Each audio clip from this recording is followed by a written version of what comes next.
Hi everyone, welcome to Balu IQ online classes. ఈ వీడియోలో మనం ఫండమెంటల్ రైట్స్ అంటే ప్రాథమిక హక్కులు ఇండియన్ పాలిటీలో one of the most important concepts అనమాట. దీనికి సంబంధించిన ఇంపార్టెంట్ ఎంసీక్యూస్ని డీటెయిల్గా డిస్కస్ చేద్దామండి. ఇవి మీకు గ్రూప్స్ ఎగ్జామ్స్కి ప్రిపేర్ అయినా, ఎస్ఐపిసికి ప్రిపేర్ అయినా, లేదా హైకోర్టు జాబ్స్ దేనికి ప్రిపేర్ అయినా సరే డెఫినెట్గా మీకు యూజ్ అవుతాయి అనమాట. మరి before going to the video, మీరు కనుక ఫస్ట్ టైం బాలు ఐక్యూ ఛానల్ని విజిట్ చేస్తుంటే ఛానల్ని సబ్స్క్రైబ్ చేసుకోండి. అలాగే నిన్న క్లాస్లో మనం జనరల్ స్టడీస్ క్వశ్చన్స్ డిస్కస్ చేసాం. ఆ వీడియో కూడా మీరు చూడండి. డెఫినెట్గా చాలా మంచి క్వశ్చన్స్ డిస్కస్ చేసాం.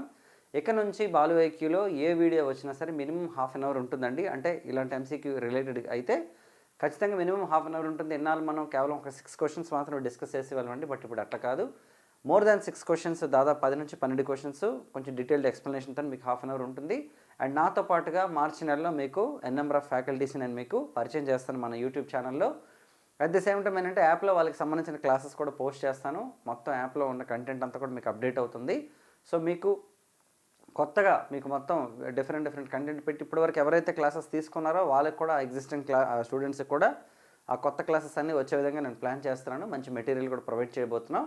సో మరి మీరు మన యాప్ని డౌన్లోడ్ చేసుకోండి. కొత్త వాళ్ళు కానీ ఎవరైనా సరే మన యాప్లో బాలు ఐక్యూ యాప్లో ఏంటి స్పెషాలిటీ అంటే మనకి మీరు ఏ కోర్స్ తీసుకున్నా సరే దట్ ఈస్ స్టార్ట్స్ ఫ్రమ్ 199. ఓకేనండి, అది మీకు 199 నుంచి స్టార్ట్ అవుతుంది అనమాట మీరు ఏ కోర్స్ తీసుకున్నా సరే. సో కాబట్టి మన బాలు ఐక్యూ యాప్లో మీరు తీసుకోండి. 199 వచ్చేసి మీకు ఇండివిజువల్ సబ్జెక్ట్స్, అలాగే 299, 399 ఎలా ఉన్నాయి. మరి ఫ్యూచర్లో మారచ్చు కూడాను. ఓకే, మీరు మన యాప్ని డౌన్లోడ్ చేసుకోండి. మరి ఫస్ట్ క్వశ్చన్ చూద్దాం. స్వాతంత్రపు హక్కు రాజ్యాంగానికి ఆత్మ అని ఎవరు అభివర్ణించారంట? ఓకేనండి, అంటే మనకి స్వాతంత్రపు హక్కు అంటే ఏంటి? మనకి రైట్ టు ఫ్రీడమ్. ఓకేనండి, రైట్ టు ఫ్రీడమ్ అనేది రాజ్యాంగానికి ఆత్మ లాంటిది, భారత రాజ్యాంగానికి ఆత్మ లాంటిదని ఎవరు చెప్పారంట? Sarvepalli Radhakrishnan, doctor BR Ambedkar, justice Sikri and Golaknath అండి. ఆన్సర్ వచ్చేసి మనకి జస్టిస్ సిక్రీ అనమాట. ఓకే, జస్టిస్ సిక్రీ ఎవరు మనకి? ఓకే, గోలఖనాథ్ మనకి కేశవానంద భారతి కేసులో ఎవరైతే జడ్జిమెంట్ ఇచ్చారో, ఓకేనండి, మనకి 1973లో కేశవానంద భారతి కేసు అనేది మనకి ల్యాండ్ మార్క్ జడ్జిమెంట్ అనమాట. 24, 25, 26 అమెండ్మెంట్లకి సంబంధించినటువంటి కేసు అది యాక్చువల్లీ. సో దాని మీద వేసారు 1971 యాక్ట్ మీద. సో మరి ఆ కేసులో supreme court first time basic structure అనే పదం కూడా యూజ్ చేయడం జరిగిందండి. సో ఆ జస్టిస్ సిక్రీ గారు అనమాట స్వతంత్ర హక్కు అనేది మనకి రాజ్యాంగానికి ఆత్మ వంటిదని చెప్పారు. మరి డాక్టర్ బిఆర్ అంబేద్కర్ గారు కూడా ఏం చెప్పారంటే ఆర్టికల్ 32 ఆఫ్ ద కాన్స్టిట్యూషన్ అంటే ఏంటంటే మనకి ఏవైతే రిట్స్ ఉన్నాయో, ఓకే, రిట్స్ అంటే ఏంటి మనకి? రిట్స్ ఆర్ ద, ఓకేనండి, మనకి మొత్తం రిట్స్ ఏంటంటే మనకి writs are nothing but okay securing the fundamental rights. భారత రాజ్యాంగంలో ఉన్నటువంటి ప్రాథమిక హక్కులు ఏవైతే ఉన్నాయో వాటిని సెక్యూర్ చేసేవి మనకి రిట్స్ అనమాట. Writs are the commands issued by the Supreme Court and High Court అండి. ఆర్టికల్ 32 ప్రకారం సుప్రీంకోర్టు, ఆర్టికల్ 226 ప్రకారం మనకి హైకోర్టు అనమాట. మరి ఈ 5 రిట్లనే మనకి ఓకేనండి భారతదేశంలో రాజ్యాంగ పరిహార హక్కులో భాగంగా ఉన్నాయండి. సో వీటిని భారతదేశంలో మనకేంటంటే heart and soul of the కాన్స్టిట్యూషన్గా మనకి అంబేద్కర్ గారు చెప్పడం జరిగింది. సో ఇక్కడ మీరు 2 గుర్తుపెట్టుకోవాలి. ఒకటి రైట్ టు ఫ్రీడమ్ అయితే మనకి సిక్రీ గారు చెప్పారు. అలాగే మనకి రాజ్యాంగ పరిహార హక్కు మనకి ఏదైతే మనకి కాన్స్టిట్యూషనల్ రెమెడీస్ ఉందో దాన్ని అయితే మనకి అంబేద్కర్ గారు చెప్పడం జరిగింది అనమాట. చాలా ఇంపార్టెంట్. సో నెక్స్ట్ క్వశ్చన్ చూద్దామండి. చట్టం చేత నిర్ధారించిన పద్ధతి అంటే ప్రొసీజర్ ఎస్టాబ్లిష్డ్ బై లాను ఉపయోగించి సుప్రీంకోర్టు ఏ కేసులో తీర్పునిచ్చిందంట? ప్రొసీజర్ ఎస్టాబ్లిష్డ్ బై లా అంటే చట్టం ఏది నిర్ధారించిందో అదే అన్నట్టు అనమాట. ఆప్షన్స్ చూద్దాం. Maneka Gandhi versus Union of India, AK Gopalan versus Madras, ఓకేనండి, Shankari Prasad versus Union of India and Sajjan Singh versus Rajasthan అండి. ఇక్కడ మనం అబ్జర్వ్ చేస్తే చట్టం చేత నిర్ధారించిన పద్ధతి అనే కాన్సెప్ట్ మనకి ఏకే గోపాలన్ కేసు గారికి సంబంధించిందండి. ఏకే గోపాలన్ గారికి సంబంధించినటువంటి కేసు అనమాట ఇది యాక్చువల్లీ. ఓకే, ఏకే గోపాలన్ గారు ఏంటంటే ఒక కమ్యూనిస్ట్ లీడర్ అనమాట. అతన్ని అరెస్ట్ చేశారు పీడీ యాక్ట్ ప్రకారం. పీడీ యాక్ట్ అంటే మనకి ఏంటంటే ప్రివెంటివ్ డిటెన్షన్ యాక్ట్ అనమాట.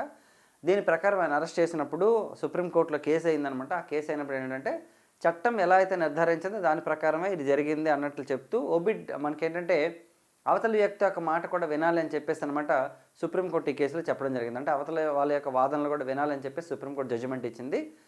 సో కాబట్టి ఏంటంటే ప్రొసీజర్ అంటే ఎలా అయితే మనకి యాక్ట్ పాస్ చేస్తారో దాని ప్రకారమే చట్టం నిర్ధారించిన పద్ధతి ప్రకారం మాత్రమే చేసాం అనేది ఇక్కడ కాన్సెప్ట్ అనమాట. మరి ఇంకొక పాయింట్ ఉంది అక్కడ మనకి మేనకా గాంధీ గారి కేసు ఉందండి. Maneka Gandhi versus Union of India case ఏంటంటే దీన్ని మనం పాస్పోర్ట్ కేసు అని కూడా పిలుస్తామండి. మేనకా గాంధీ గారు ఏంటంటే మనకి ఓకే మనకు 1978 అంటే మనకి జనతా పార్టీ అధికారంలో ఉన్నప్పుడు జరిగినటువంటి కేసు అనమాట ఇది యాక్చువల్లీ మనకి. మరి ఈ కేసులో సుప్రీంకోర్టు చెప్పినటువంటి పాయింట్ ఏంటంటే మనకి due process of law, very important ఇది యాక్చువల్లీ మనకి. Okay, due process of law అండి. ఏంటి అసలు ఇంతకీ due process of law concept ఏంటంటే మనకి ఇది అమెరికాకి సంబంధించినటువంటి ప్రాసెస్ అనమాట. వాస్తవానికి ఏంటంటే మనకి చట్టం నిర్ధారించిన పద్ధతి ప్రొసీజర్ ఎస్టాబ్లిష్డ్ బై లా అనేది ఏంటంటే మనకి A K Gopalan case. Okay, due process law అంటే అర్థం ఏంటి? ఆల్రెడీ చేసిన చట్టాన్ని మాత్రమే కన్సిడరేషన్లోకి తీసుకుంటుంది సుప్రీంకోర్టు. జపాన్ నుండి తీసుకున్నాం మనం. కానీ అమెరికాలో ఉన్నటువంటి విధానం ఏంటి అంటే మనకి ఆ చట్టం ఎందుకు చేయబడింది, డ్యూ ప్రాసెస్ ఆఫ్ లా అంటే during the passing that act అనమాట. ఏ కారణాల ద్వారా ఆ చట్టం చేశారనేది మనకి అమెరికాలో చూస్తారు. కాబట్టి డ్యూ ప్రాసెస్ ఆఫ్ లా అనేది ఉపయోగించి తీర్పిచ్చినటువంటి కేసు ఏదైనా మనకి మేనకా గాంధీ కేసు అనమాట. అలా కాకుండా చట్టం నిర్ధారించిన పద్ధతి అంటే మనకి ఇంక అప్పటికి కొత్తగా 1951 కేసు ఇది యాక్చువల్ మనకి. ఓకేనండి, అప్పుడు ఉపయోగించినటువంటి పద్ధతి ఏంటంటే మనకి అంటే ఆ కేసులో ఉపయోగించిన మనకి procedure established by, very very important procedure established by లా అనేది మనం ఎక్కడి నుండి తీసుకున్నాం అంటే జపాన్ నుండి తీసుకోవడం జరిగింది. డ్యూ ప్రాసెస్ ఆఫ్ లా అనేది మనం ఎక్కడి నుంచి తీసుకున్నాం అంటే మనం మనకి అమెరికా నుండి తీసుకోవడం జరిగింది అనమాట. ఓకే, మేనకా గాంధీ గారి కేసులో. సో వెరీ వెరీ ఇంపార్టెంట్ అండి ఇవి. సో మరి నెక్స్ట్ క్వశ్చన్ చూద్దామండి. రైట్, ఇదంతా మీకు ఎక్స్ప్లెనేషన్ అండి. నేను మీకు ఇది టెలిగ్రామ్ ఛానల్లో పోస్ట్ చేస్తాను, మన బాలుఐకి టెలిగ్రామ్ ఛానల్లో. నెక్స్ట్ ఆస్తి హక్కు అనేది ఒక చట్టబద్ధమైన హక్కు ఏవే భాగంలో ఉంది. సో ప్రజెంట్ తీసుకుంటే మనకి right to property is not a fundamental right అండి. Right to property is a legal right present వచ్చేసి మనకి కదండి. ఎందుకంటే రైట్ టు ప్రాపర్టీ ఏంటి మనకి తెలుగులో మనం ఆస్తి హక్కు అంటాం. మనం ఆస్తి హక్కు అనేది ప్రజెంట్ వచ్చేసి మనకి ఇది ఒక చట్టబద్ధమైన హక్కు అనమాట. ఎందుకంటే మరి ఏ పార్ట్లో ఉందో చెప్పిన తర్వాత I will give the proper explanation for this. Part 12, part 11, part 14 and part 10 అండి. సో బేసిక్ ఏంటంటే మనకి పార్ట్ 12 ఆఫ్ ద కాన్స్టిట్యూషన్ ఉందండి. ఆర్టికల్ నెంబర్ 264 నుంచి ఆర్టికల్ నెంబర్ 300A వరకు కూడా మనకి ఏంటండి అంటే ఓకే ఆర్థిక విధానాలకు సంబంధించి అంటే ఆర్థిక సంబంధాలకు సంబంధించి ఉంటాయన్నమాట మనకి ఇందులోని పార్ట్ 12 ఆఫ్ ద కాన్స్టిట్యూషన్లోని. సో మరి ఇది వరకు వచ్చేసి మనకి article number 31 of the constitution ఏం చెప్తుంటే మనకి రైట్ టు ప్రాపర్టీ గురించి చెప్తుందండి. Right to property is a fundamental right అంటే ఒక ప్రాథమిక హక్కు రైట్ టు ప్రాపర్టీ అనేది. సో కానీ ఏం చేశారంటే లెజిస్లేటివ్ ఏదైనా సరే చట్టాన్ని చేసినప్పుడు, లెజిస్లేటివ్ అంటే ఏంటి భారతదేశంలో శాసనసభ అంటే పార్లమెంట్ కానీ లేదా రాష్ట్ర శాసనసభలు కానీ మనం లెజిస్లేటివ్గా చెప్తున్నాం మనం. కానీ లెజిస్లేటివ్ ఏదైనా సరే ఒక చట్టం చేస్తుంటే వెంటనే ఎక్కడికి వెళ్తారంటే సుప్రీంకోర్టుకి వెళ్తారు, అంటే జ్యుడిషియరీ సిస్టమ్ దగ్గరికి వెళ్తారనమాట. సో కాబట్టి ఇలా లెజిస్లేటివ్ చేసిన చట్టాలని సుప్రీంకోర్టు జ్యుడిషియరీ సిస్టంలో ఎక్కువగా ఛాలెంజ్ చేస్తారన్న ఉద్దేశంతో కేసెస్ ఒకసారి అబ్జర్వ్ చేస్తే maximum majority number of cases అన్నీ కూడా ఆర్టికల్ 31. ఎందుకంటే అన్ని ప్రాపర్టీ రిలేటెడే ఉన్నాయి. శంకరి ప్రసాద్ కేసు కానీ, సజ్జన్ సింగ్ కేసు కానీ, గోలక్నాథ్ కేసు కానీ, కేశవానంద భారతి కేసు కానీ ఆల్మోస్ట్ చాలా కేసెస్ ఉన్నాయి. ఇంకా మిడిల్లోనే ఇవే ఇంపార్టెంట్ కేసెస్. ఈ కేసెస్ అన్నీ కూడా దేంతో అసోసియేట్ ఉన్నాయా అని చూస్తే మనకి ఆర్టికల్ 31తో అసోసియేట్ ఉన్నాయన్నమాట. సో కాబట్టి ఆర్టికల్ 31ని ఇప్పుడు అమెండ్ చేయాలి. మరి అమెండ్ చేయాలంటే సుప్రీంకోర్టు ఇచ్చిన జడ్జిమెంట్ ఏంటి?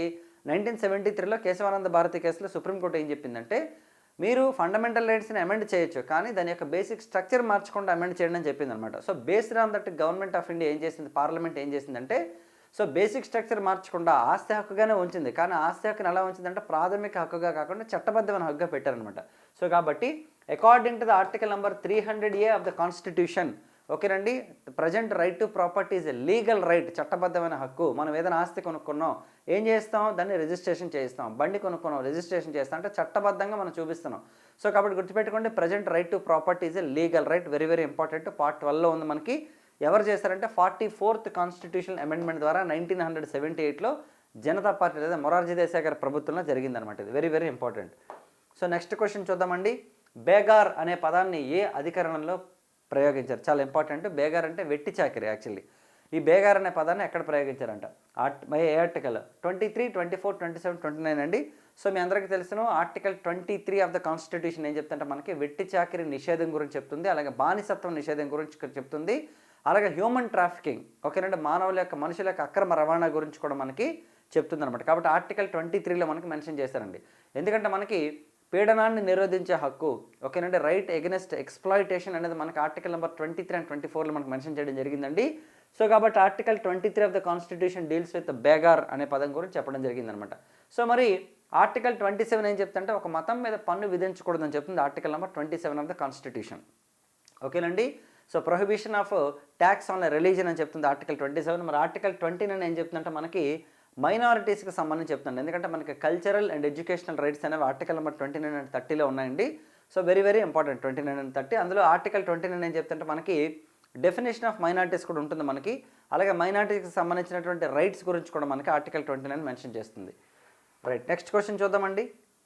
రైట్, చూడండి, ఉత్తర భారతదేశంలో దీన్ని హలి అని కూడా అంటారు. అంటే ఏంటంటే మనకి వెట్టి చాకిరిని, అలాగే ఎటువంటి పారితోషికం లేకుండా వ్యక్తుల చేత పని చేయించుకోవడం. మరి వెట్టి చాకరీ నిషేధ చట్టాన్ని ఎప్పుడు చేశారంటే 1976లో చేశారండి. So very very important, Indira Gandhi గారి ప్రభుత్వం 1976లో. సో నెక్స్ట్ చూడండి, గోల్డెన్ ట్రయాంగిల్ ఆర్టికల్స్లో సరికానిది ఏంటంట, which of the following is not and golden triangle article అంటున్నారు ఇక్కడ.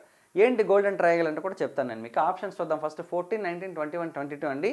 22 is not under golden triangle అండి. ఏంటి గోల్డెన్ ట్రయాంగిల్ అంటే article number 14, article number 19 and article number 21. These 3 articles are called golden triangle articles అండి. వీటి గురించి మనకి supreme court 1978లో మనకి మేనకా గాంధీ గారి కేసులో చెప్పడం జరిగిందనమాట. ఏంటి అసలు గోల్డెన్ ట్రయాంగిల్ అంటే అన్నీ కూడా ఇంచుమించు ఒకేలా ఉంటాయి. ఇప్పుడు ఎగ్జాంపుల్ తీసుకుంటే ఆర్టికల్ 14 ఉంది, ఏంటి ఈక్వాలిటీ బిఫోర్ లా, చట్టం ముందు అందరూ సమానం అని చెప్తుంది మనకి. ఓకేనండి, చట్టం ముందు అందరూ సమానం మనకి ఆర్టికల్ నెంబర్ 14లోని. సో మరి అలాగే 19 ఏం చెప్తుందంటే మనకి స్వేచ్ఛా హక్కు, ఎక్కడికైనా తిరగవచ్చు, అందరూ సమానం, ఎక్కడికైనా తిరగవచ్చు. మరి ఎప్పుడు తిరగవచ్చు అందరూ సమానం ఎప్పుడు అంటే మనకి ఆర్టికల్ 21, అంటే మనకి ఎప్పుడైతే మనకి జీవించే హక్కు ఉంటుందో, జీవించే హక్కులో కొన్ని అంతర్భాగాలుగా ఉంటాయన్నమాట. సో మాట్లాడే హక్కు కూడా ఒక రకంగా అంతర్భాగం ఉంటుంది, చదువుకోవడం కూడా 21A ప్రకారం. అలాగే మంచి పర్యావరణాన్ని కోరుకోవడం, మంచి వాటర్ కోరుకోవడం, ఇవన్నీ కూడా మనకి పార్ట్ ఆఫ్ మనకేంటంటే రైట్ టు లైఫ్ అండ్ అలాగే ప్రైవసీ కూడా మనకి right to part of right to privacy కూడా మనకి ఏంటంటే రైట్ టు లైఫ్లోనే మనకు ఉంటుంది ఆర్టికల్ 21లోనే కదండి. ఎందుకంటే ఆధార్ కేసులో కూడా మనకి సుప్రీంకోర్టు చెప్పింది. సో మరి కాబట్టి ఇవన్నీ చాలా చాలా ఇంపార్టెంట్ అనమాట. ఈ మూడింటికి కూడా ఒకదానికొకటి అవినాభావ సంబంధం ఉందని చెప్పేసి సుప్రీంకోర్టు చెప్పడం జరిగింది. అందుకని ఈ 3 ఆర్టికల్స్ని కలిపి ఏమంటారంటే గోల్డెన్ ట్రయాంగిల్ ఆర్టికల్స్ అంటారు. సో వెరీ వెరీ ఇంపార్టెంట్ అనమాట. గుర్తుపెట్టుకోండి, 14, 19, 21 are called golden triangle articles. So next question చూద్దామండి. రైట్, వ్యక్తులు తమ జీవన వృత్తిని పొందడం కోసం తమకు ఇష్టమైన వృత్తులను చేసుకునే హక్కు ఏంటంట. అంటే ఒక వ్యక్తి తన లైవ్లీహుడ్ అంటే ప్రభుత్వం గవర్నమెంట్ ఆఫ్ ఇండియా అనేది లీగల్గా ఈ పని మీరు చేసుకోండి, దీనివల్ల మీకు ఉపాధి దొరుకుతుంది అని ఏదైతే రికగ్నైజ్ చేస్తుందో దాన్ని మనం చేసుకునే హక్కు ఉంది. ఏ ఆర్టికల్ అంటే దేని ప్రకారం ఉందంట, ఎందులో హక్కుది? స్వాతంత్రపు హక్కులో ఒక భాగమా? మన పని చేసుకోవడం. ఓకే, ఇప్పుడు నేను టీచ్ చేస్తున్నాను మీకు, లేదంటే మీరు ఏదైనా వర్క్ చేసుకుంటున్నారు. సో ఇవన్నీ ఎందులో భాగం మనకి అంటే స్వతంత్ర హక్కుల భాగమా, సమానత్వ హక్కుల భాగమా, జీవించే హక్కులన రాజ్యాంగ పరిహార హక్కు? ఇక్కడ మనకు చాలామంది జీవించే హక్కు అనుకుంటారు యాక్చువల్లీ, ఎందుకంటే మన జీవన విధానం కోసం చేస్తున్నాం కాబట్టి. జీవించే హక్కులో కాదు, ఇది యాక్చువల్లీ స్వతంత్ర హక్కుల భాగం అండి యాక్చువల్లీ మనకి. ఓకేనండి, మనకి స్వతంత్ర హక్కు అండి. మరి జీవన భృతి అంటే మనకి ఇక్కడ నేను మీకు మిగతా ఆర్టికల్స్ కూడా చెప్తానండి.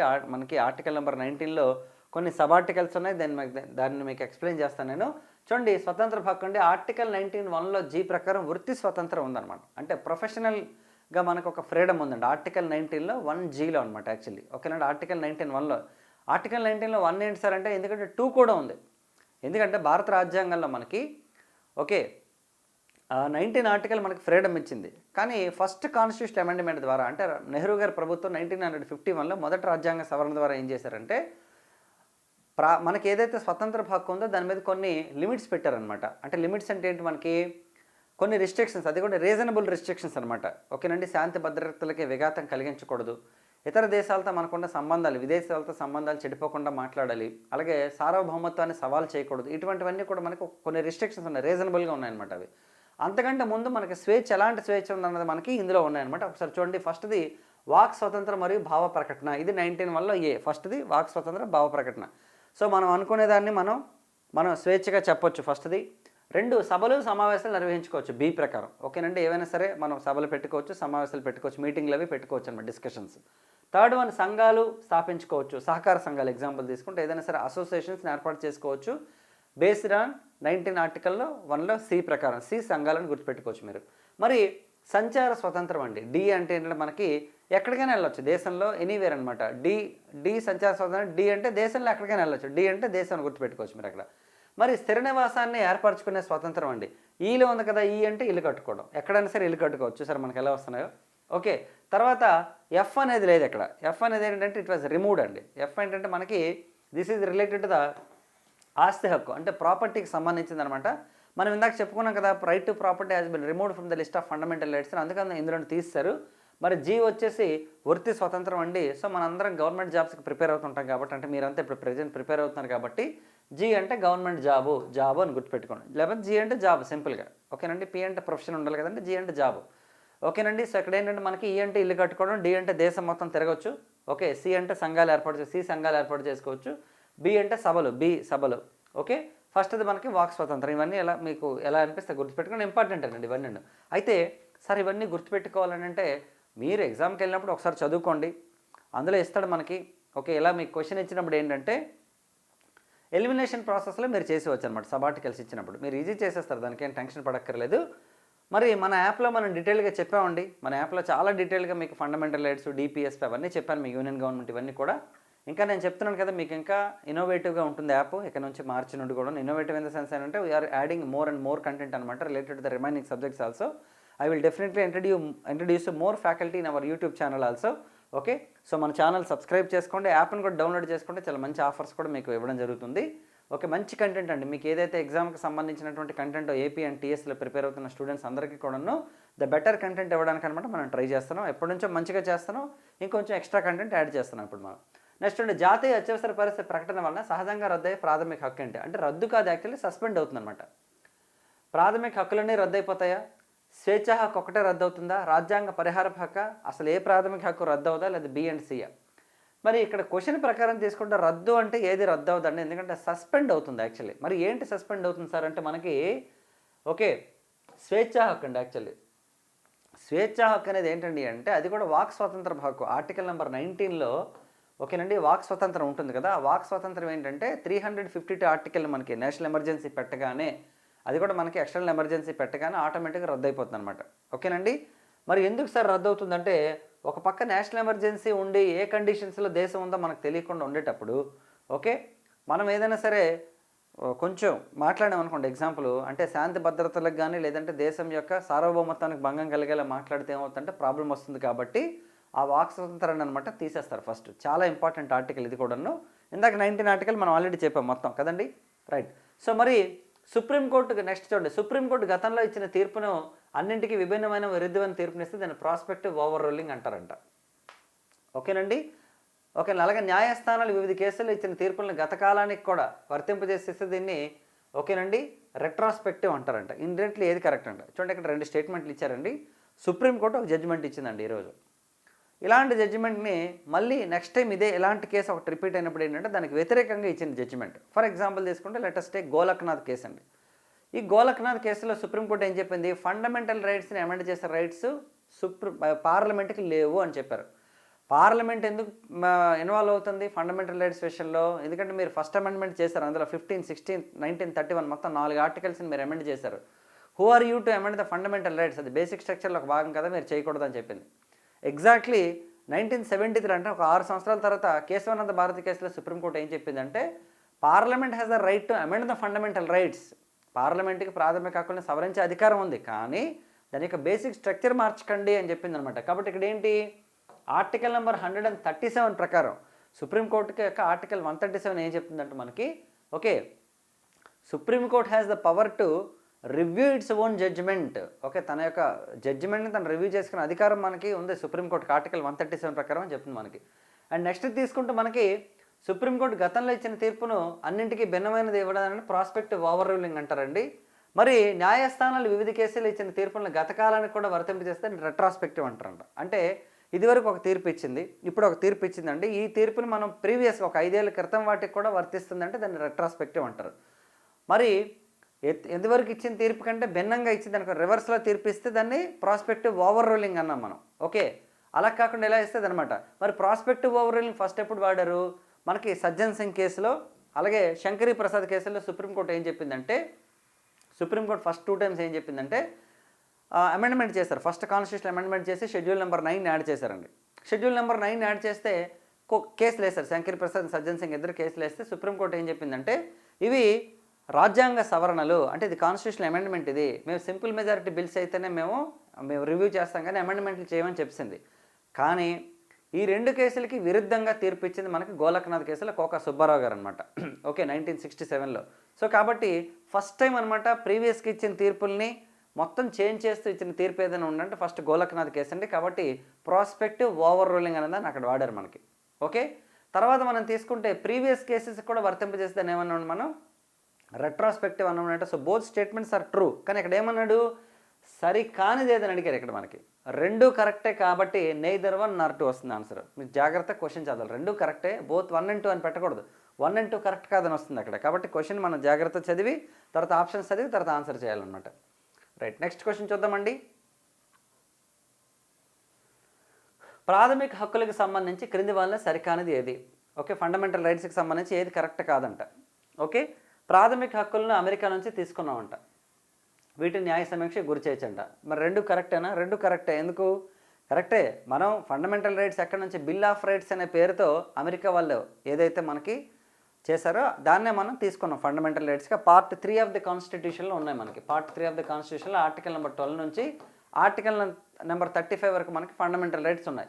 అలాగే నెక్స్ట్ తీసుకుంటే మనకి న్యాయ సమీక్షకు గురి చేయొచ్చా? ఎస్, చేయొచ్చు. న్యాయ సమీక్ష అంటే ఏంటి? Judicial review.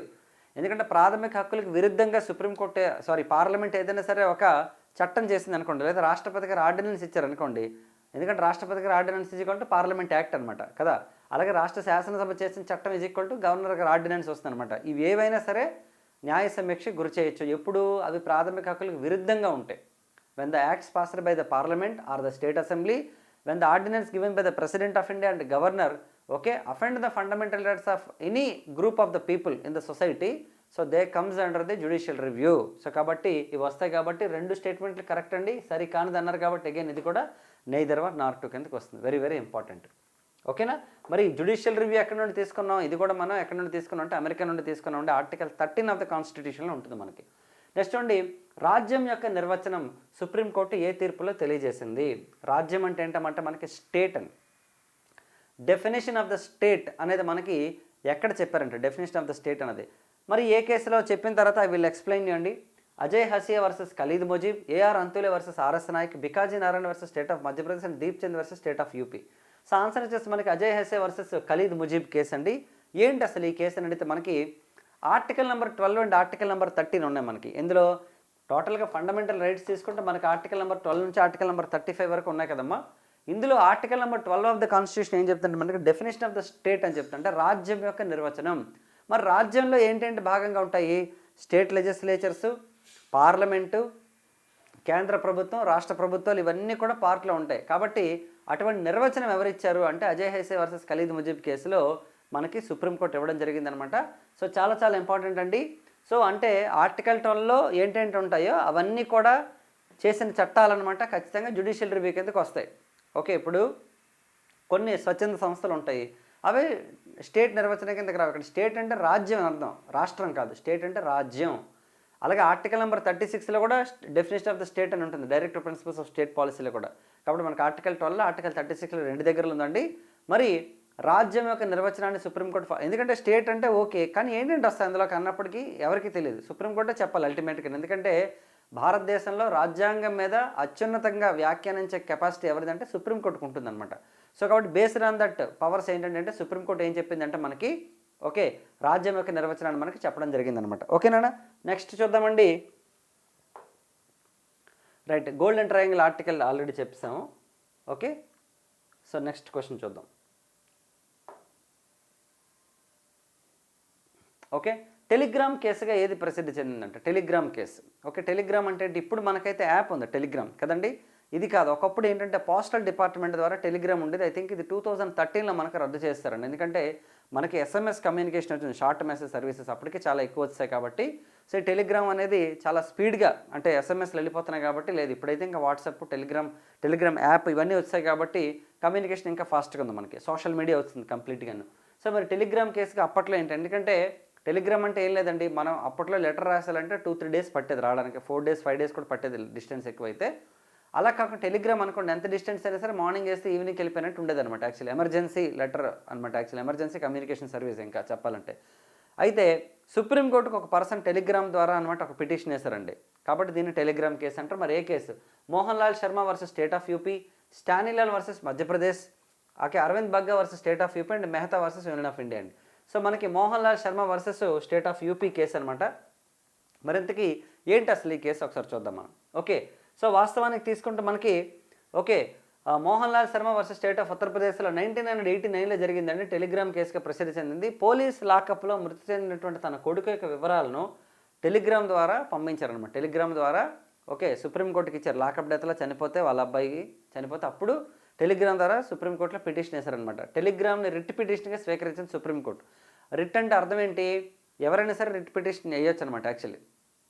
ఏంటి రిట్ పిటిషన్ అంటే? రిట్స్ అనేవి మనం ఎక్కడి నుండి తీసుకున్నాం అంటే, మనం ఇంతకు చెప్పుకున్నాం కదా, ఆర్టికల్ నెంబర్ 32 ప్రకారం తీసుకున్నాం. మనం బ్రిటన్ నుండి తీసుకున్నామండి రిట్స్ అనేది. మనకి ఎన్ని ఉన్నాయి? హెబియస్ కార్పస్, మ్యాండమస్, ప్రొహిబిషన్, సెర్షియరీ, కోవారంట, మొత్తం 5 రిట్లు ఉన్నాయన్నమాట. ఎందుకంటే ఇందాక చెప్పుకున్నాం కదా, ఫండమెంటల్ రైట్స్ కనుక అఫెండ్ అయితే ఎవరైనా సరే కోర్టుకి వెళ్ళొచ్చు అనమాట. అది రిట్ పిటిషన్గా మనకి టెలిగ్రామ్ ద్వారా తీసుకున్నారు కాబట్టి ఈ కేసుని అనమాట టెలిగ్రామ్ కేసు అన్నారండి. Mohan Lal Sharma versus state of UP in the year 1989. ఓకేనండి, రైట్. సో ఇవ్వండి ఈ వీడియోకి సంబంధించినటువంటి క్వశ్చన్స్. నా యొక్క ఎక్స్ప్లెనేషన్ మీకు నచ్చినట్లయితే మన ఛానల్ని సబ్స్క్రైబ్ చేసుకోండి, వీడియోని లైక్ చేసి మీ ఫ్రెండ్స్తో షేర్ చేయండి. మన యాప్ ఏదైతే ఉందో బాలు ఐక్యూ, ఓకేనండి, మీకు డిస్క్రిప్షన్లో లింక్ ఉంటుంది, లేదా ప్లే స్టోర్లోకి వెళ్ళి బాలు ఐక్యూ అని సెర్చ్ చేసినా సరే you can download hour app అనమాట. డౌన్లోడ్ చేసుకోండి. 190 నుంచి 99 నుంచి కోర్సెస్ స్టార్ట్ అవుతున్నాయి. Courses in the sense each subject అనమాట. మీరు మల్టిపుల్ సబ్జెక్ట్స్ తీసుకోవచ్చు, ఫుల్ కోర్సెస్ తీసుకోవచ్చు, ఎనీథింగ్ అనమాట.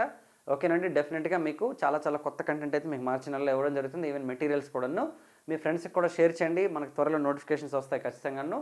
సో ఇప్పటి నుంచి బాగా ప్రిపేర్ అవ్వండి. నెక్స్ట్ వీడియోలో మళ్ళీ కలుద్దాం. Thank you very much and wish you all the best.